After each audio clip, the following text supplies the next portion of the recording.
Hey there, welcome back to our channel today. I'm going to show you an incredible trick how to swap faces in photos for free. It's super fun and easy, so let's get started. First things first, let's open up Chrome. Next, let's search for ClickDrop AI.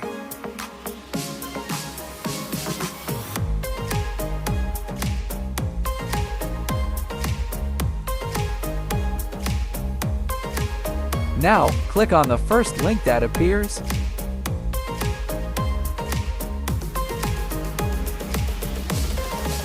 Once you're on the ClickDrop AI website, look for the Swap People option. Now, you can either paste an image or choose a file from your computer. Choose any image. Once you've selected your image, click on Open. Now, let's give it a minute to process.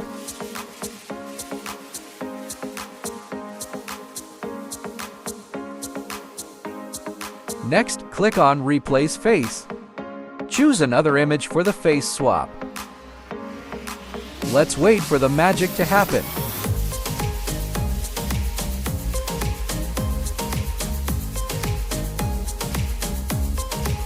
To download your swapped image, simply click on Download. And there you have it, folks. A quick and easy way to swap faces in photos for free using ClickDrop AI. Give it a try and let us know how it goes in the comments below. Thanks for watching, and don't forget to like, share, and subscribe for more awesome tutorials. See you next time!